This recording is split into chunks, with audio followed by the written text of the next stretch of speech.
Delícia começar o ano falando de coisa boa, falando de saúde, que é o principal da nossa vida. E hoje eu converso com a doutora Roseli Andrade, dermatologista.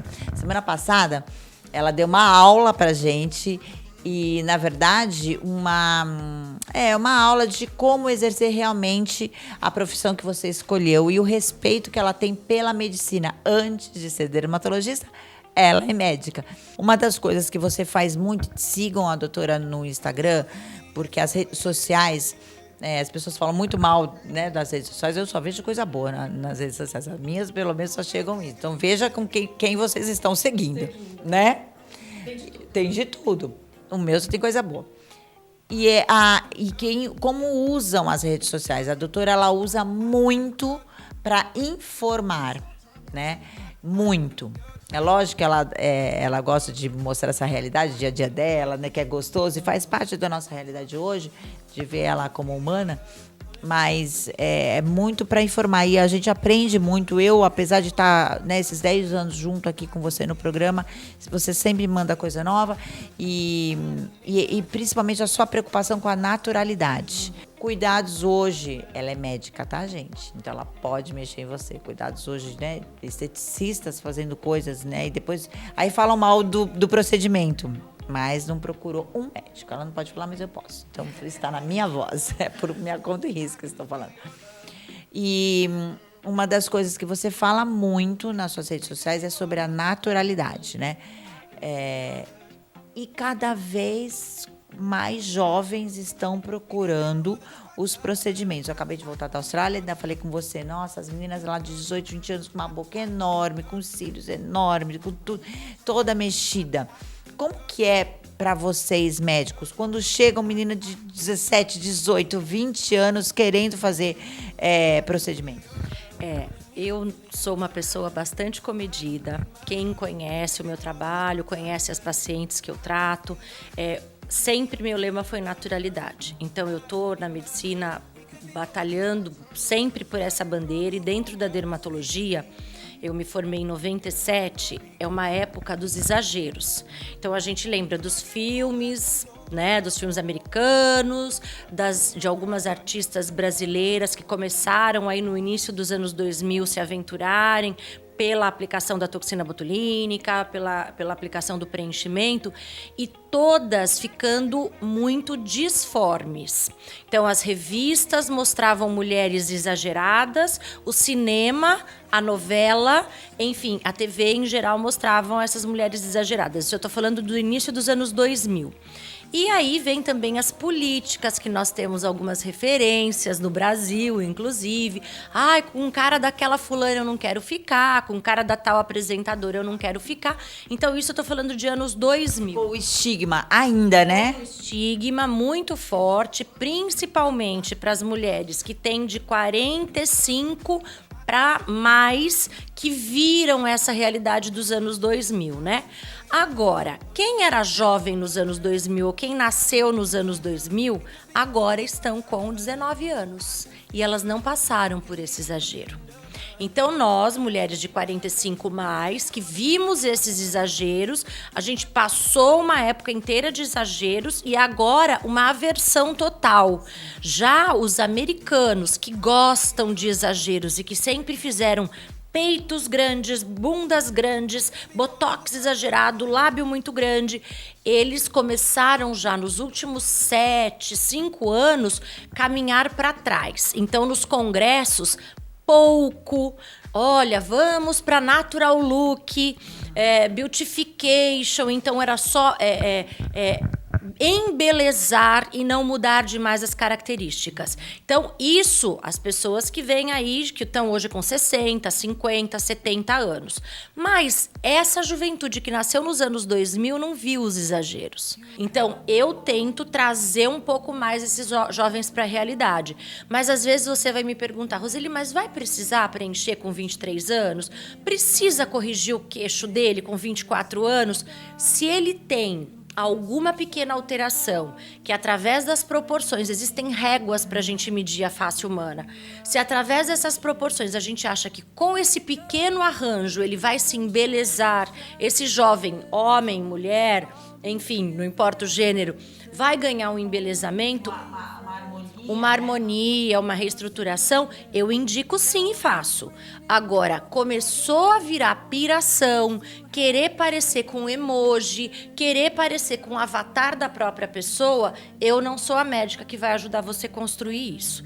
Então, eu trato o paciente jovem sim, não é loucura fazer procedimento jovem, eu acho que quanto mais jovem você faz para prevenir algumas rugas, para consertar ou para embelezar mais, para realçar algo seu que já é belo, tô super com você. Agora não vem pedir para mim mudar a característica, transformar você num avatar químico.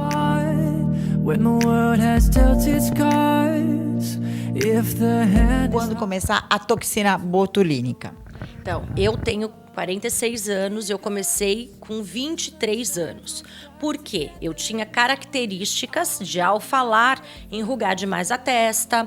Meu olho tinha já uma certa tendência familiar, porque o pai, as irmãs, a tia tinha uma caidinha na pálpebra lateral e também aqui no cantinho da sobrancelha.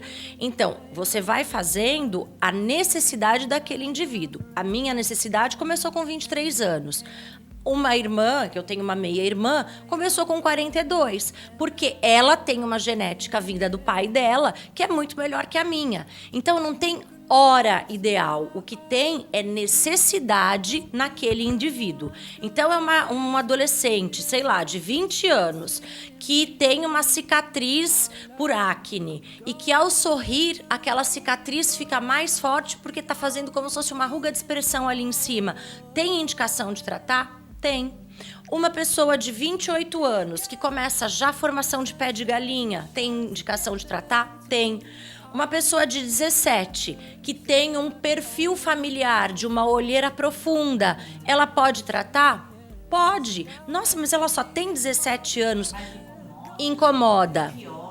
Piora ao longo do prazo. E eu sempre brinco, olha pra mãe, olha pra tia, olha pra prima. Existem características genéticas que não tem como fugir. E aí, outra pergunta que eu já vou emendar, que é desse tema, com a toxina botulínica, se usando, por exemplo, você falou que começou com 23, há 23 anos ela aplica nela.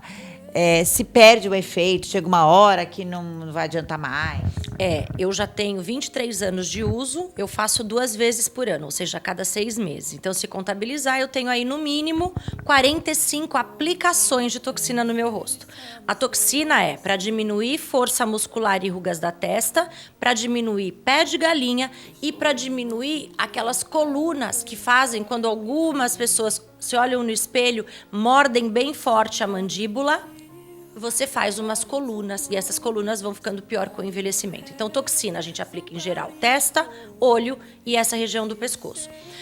O que eu percebo, ao longo do tempo, eu preciso cada vez menor quantidade de toxina, porque muito da minha musculatura já nem sabe mais contrair de tanto tempo que ela fica paralisada.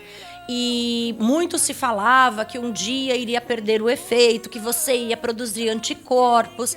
Isso existem, um caso em alguns mil, mas pacientes que usam uma quantidade muito grande da toxina, porque a toxina é um componente vivo extraído de uma bactéria, e você pode desenvolver anticorpo contra ela, sim, mas uma vez que você utilize uma dose muito grande. Por exemplo, pacientes que têm paralisias e têm contraturas fortes, ou de braço, ou cervical, ou de pernas, são colocados 7, 8 frascos numa área, por exemplo, como o pescoço, numa área como a perna.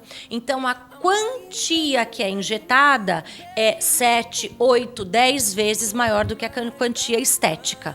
Em geral, a estética a gente usa um frasco, para vocês terem ideia, tá? E nessas outras características de contração, de espasmo, de paralisia, a gente usa 8, 10, 12 frascos. Então, nesses casos pode acontecer, mas mesmo assim é raro, do raro, do raro. E o único exame que a gente sabe se tem ou não essa resistência faz uma dosagem de anticorpos, ou seja, se aquele corpo possui células que combatem a toxina. É um exame caríssimo, não é feito no Brasil ainda, tem que mandar sangue para os Estados Unidos, enfim. Poucos os casos que as pessoas não respondem. Resumindo, o que vocês têm que ter é uma boa orientação, é confiar no médico, é ter um médico realmente te analisando, cuidando de você e não sair por aí correndo. Eu já vi até gente, olha, tal dia vai ter plantão, já não ouviu isso? Plantão de... Aí fala o nome do produto, né? Que popularmente é o Botox. No salão tal, que aí a pessoa faz... É um perigo isso, gente. É realmente... Contaminação, né? Então, já me falaram que tem pessoas que... mas a dentista veio de São Paulo e vai hoje passar a tarde da fulana de tal fazendo das amigas. Então, a tarde da toxina, ou a tarde da marca que se usa o nome. Isso, além de ser antiético, sujo, condições de trabalho higiênicas questionáveis, dividir frasco. Hoje, como eu falei, a gente usa a toxina em vários pontos. Em geral, é um frasco por pessoa. Sobra lá algumas gotinhas, não dá para tomar, né? Então, a gente joga fora, não tem reutilização. Então, são vários cuidados que as pessoas têm que começar a ter. Por quê? Produto... eu sempre brinco, a toxina botulínica, a aplicação no meu consultório, eu não aumento o preço há 8 anos. Por quê? Porque o produto está barateando. Por quê? Porque temos concorrência. Então, quando eu compro hoje, eu compro ela mais barata do que eu comprava há 8 anos atrás. A minha margem de lucro continua, mas diminuiu o preço do produto. Só que está diminuindo tanto que já tem outras pessoas que não são médicos e também não são dentistas e que não tem nada a ver com essa história começando a utilizar. Muito parecido com o caso do Lipostabil, que era um derretedor de gordura. Que leva à morte. Que leva à morte, necrose de pele, e que profissional de educação física, professor, treinador, estava aplicando em cliente. Então, assim, quando a coisa começa a ficar muito fácil a compra, começam a ter esses problemas. Por isso que eu vou usar agora sempre algo que a doutora Roseli mesma fala. Antes dela ser dermatologista, ela é médica. Então, vamos ficar atentos a isso.